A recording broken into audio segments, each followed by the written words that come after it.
Hey everybody, welcome back to Breakfast with Bob from Hotel West End in beautiful Nice. My name is Bob Babbitt, brought to you by Master Spas. SFuels go longer, HOKA Let's Fly, deboer wetsuits, Form Smart Swim goggles, Zoot Sports, the original triathlon brand, Quintana Root, Premium Plus Sports, and of course our Challenged Athletes Foundation. Our next guest, coming off a win at Ironman Lake Placid, Mr. Joe Skipper. How you doing, Joe? I'm good, Bob, thanks. Finally got here. Yes. But everything's been going well. Like you say, win off Lake Placid, and then went to altitude in Font-Romeu. So just been training there, and been on the road for 6 weeks. But it's been awesome so far. Yeah. Now this year's been a big year, becoming a dad. How's that being a dad? How's that been with trying to mix in the training and the racing and the traveling? Well, it's been different, definitely. But luckily, Laura's helped out a lot with doing that and done the lion's share of the work. But it's definitely made things interesting, but it's been really good. And this is actually the first race that she's come to. Very cool. She's actually just in here now, over there. You can sit. Oh, we have a baby in the house. I love that. Very cool. Early in the year, Challenge Roth, such a good race. Magnus was just in a different level that day. Yeah, he was flying. It was very impressive, front pack on the swim. He had a really good bike and then backed it up with a solid run. So he was very impressive, and that was probably the fastest time that anyone's really done on a legit course. I mean, I know Christian went faster, but it was downstream swim in Cozumel, so right. You take that out of the equation and that would have been the fastest time. So anyone that's done the Roth course knows that it's not pan flat. 1,600 meters of climbing. It's still it's a tough course. So that was a very impressive performance by him there. Well, and especially people know Solar Hill, but there's a lot of other climbs on that course that people don't know about. Yeah, exactly. And then there's the one in Greding, 3 kilometers, 3.5K. It's an 8-minute climb. A lot of these other courses that people do, the fast courses, there's the biggest hill you might be going up a motorway bridge or something, whereas this one is up and down. It's fairly technical. That was pretty impressive to see. This course, have you spent much time training on the course here in Nice? Over the last week, I've been training on it. I did it last year in June for a bit of fun, not really a serious attempt, so I kind of had an idea of what I was letting myself in for, and then I've done the bike course, most of it, a couple of times since I've been here.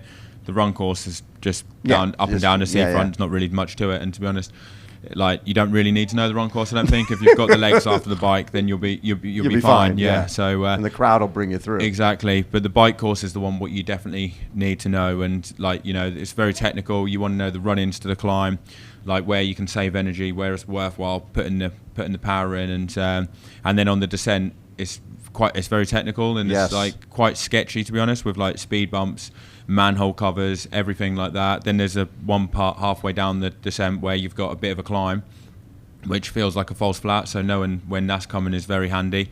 I wouldn't say I've done loads, but I've done I know I've got a good idea of the course, and I feel like I know it pretty well as you can do for not living around here. Does it suit you? I think so, yeah. I would say it's a power climb course, right? Yeah, the big climb's not too hard. It's only 4 or 5%, but that part doesn't really suit me. I'd say obviously someone who's 65, 70 kilos, it would suit a lot more. But the fact that there's another climb that's only 4% towards the end means that if anyone goes out too hard, and the plateau is very up and down, so it's a very hard course where you've got to be really strong, and you can't. It's not like you're racing to the top of the climb after 50 kilometers.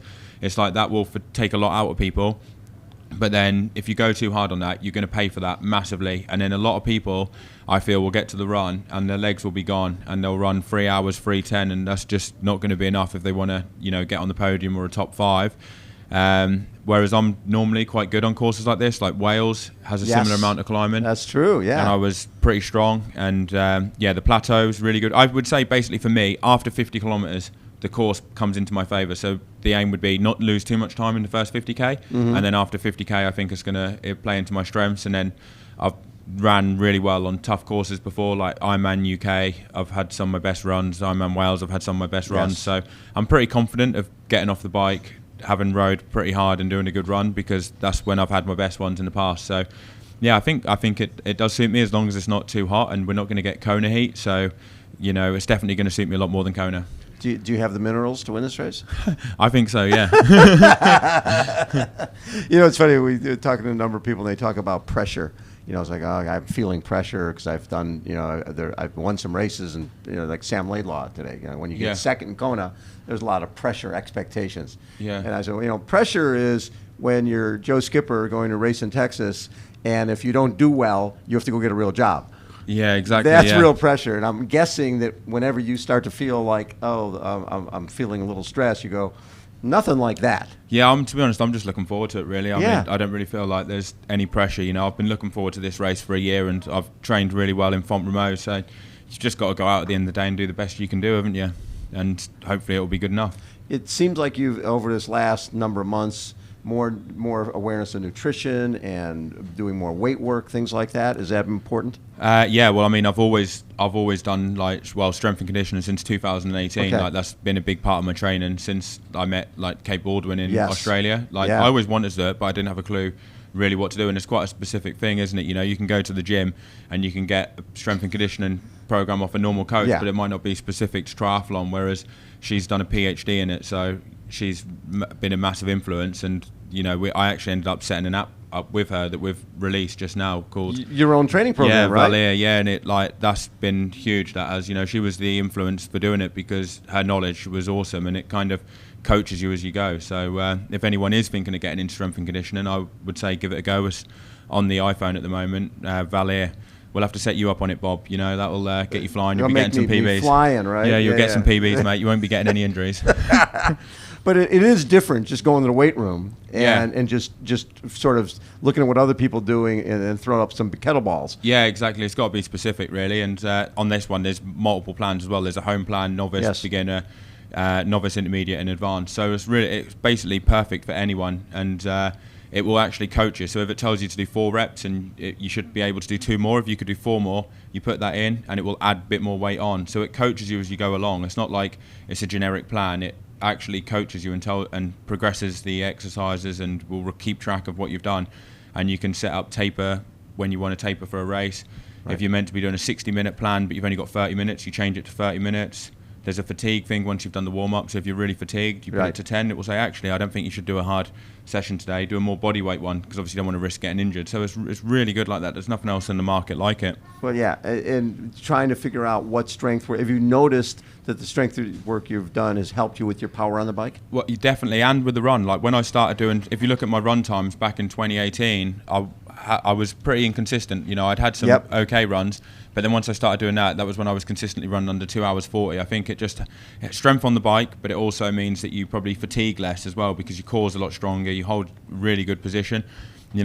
So for someone like Lionel Sanders, it would be perfect, with like rocking and rolling on the bike. I think if he did something like that, his core would be a lot stronger and he would run a lot better off the bike. You don't want to give him those tools. I've told him to already. Like whether or not he'll take the offer up is another thing. I think you've got to be willing to commit to it, haven't you? And I think a lot of people are worried about strength training because they think they're going to get really big and muscly and it's going to affect their running, whereas if you do it right, it's not going to get you huge, and that. But then also what you said with the nutrition as well, like that's kind of like an ongoing thing, like I've always played like a lot, big intention to what I'm doing with my nutrition, but you kind of adapt it all the time. You see what you could do better and what you could do worse and stuff like that. I would say one of the things that with nutrition is I've probably been better at outside of the sport. Like I always struggled with when I was getting blood tests with low iron. Yes. I think we found out that it was partly from not having enough protein. Everyone goes on about carbs, but actually I don't think I was eating enough protein. And one of the doctors, who's actually one of Laura's, like my wife's colleagues, said, "Oh, actually it could be due to protein, not actually taking enough iron in." I had my protein, and I actually instantly felt so much better, more energy and everything. Yeah, so that was actually a big thing. So for me, the hardest thing is making sure you get enough protein, especially when you're training, because you might do a 6-hour training day, but quite a lot of the time you're taking a lot of carbs during these training days, and your actual protein, if you're only eating before, after training, you can only absorb it at a certain amount, and it's very hard to get enough protein in to recover and to meet the demands of training 4 to 6 hours a day. Whereas when you're a normal person, you can get the protein in because you've got whole windows during the day and you don't need as much. And I think that was just probably depleting me, and my iron levels always tested low. what would it mean to you to win this World Championship? Oh, it'd be amazing. Like, absolutely incredible. Yeah, like, this is one that I've targeted really. Like, once it was moving from Kona to St. George, I was all in on that, and I was like in really good fitness, and then I got COVID like a month before, and it kind of derailed it, so I was gutted. But then when they said they've moved it from, because I was kicking myself, I was like, oh, I've missed the opportunity. That was your window, yeah. Yeah, and then when they said it was coming to Nice, I was like, yes, like this is going to be my opportunity to really do it. So like, yeah, it'd be incredible, and that would be a dream come true, really. And obviously you've done well in Kona. Yeah. But the fact that they've moved the event here, give it more opportunity for Europeans to race here, because I think there's twice as many Ironman events in Europe than there are in the U.S. Oh, really? Yeah. I mean, it is huge in Europe, and the courses are always normally really honest in Europe, as well, like twisty, technical.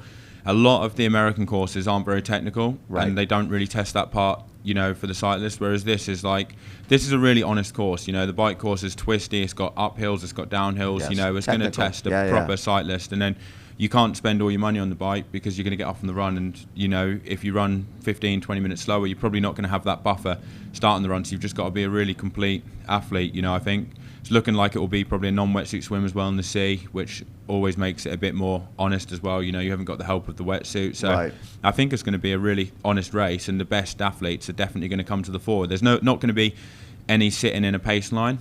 You might get the pace lines on the plateau, but you've got to survive the 50-minute climb to get there. So you've earned it. You've earned it. Yeah, you can't sandbag the climb. You can't put no effort in on the climb and still be there at the top. So it's really going to test a complete cyclist. Whereas Kona, you can kind of get in the pace line, and up until Harvey, you can barely push the pedals, really, if you're sat in 20th position. Whereas we hit a climb after 15K, which is pretty steep, and that's going to sort people out a bit. Then you've got the run into the climb, and then it's a 15K climb, 5% average gradient, some steep sections. If you're going to be there after that, you're going to have to be a decent cyclist, and if you've been punching above your weight and riding way too hard, then you're probably going to get dropped on the plateau, because even the plateau, if you were to ride 180 Ks around the plateau, that would be a very challenging loop. That I think there's like 600 meters of climbing, over 40 Ks on the plateau. If that was over an Ironman, that would be nearly 2,500 meters of climbing just riding around the plateau. So by the time you get to the top of the climb, you haven't got a descent, which you would normally have, where people could spend 20 minutes recovering. It's like straight away, there's like, I think, 1 minute descent, and then you're onto a little 2K climb, and then it descends, and then you've got like another drag, and it is really going to be a sapping course, especially when you think how much in Kona it breaks up going up Harvey and on the way back. And that's not that much of a climb. No, and that's not much. Here. I think it's because it's the World Championships, everyone's in it to win or to get top 3. And people just go with it and think, I have to go with this if I want to get a result. And if the same thing happens here, so many people are going to blow up. Once you get to that last climb, the 9K one, which I think is after about 120, 130 kilometers, I think a lot of people's legs are going to come off. And I wouldn't be surprised to see the race, people coming into transition in like 1s and 2s, and it just being who's got enough left in the tank on the run to execute a good run, really. I love it. Joe, always appreciate getting to chat with you, man. Yeah, good chatting to you as well. You do a little junkyard dog for your fans out there? Joe Skipper has been our guest, everybody. Again, well, thank you so much for tuning in. Breakfast with Bob from beautiful Nice, France. Hold on, we'll be right back.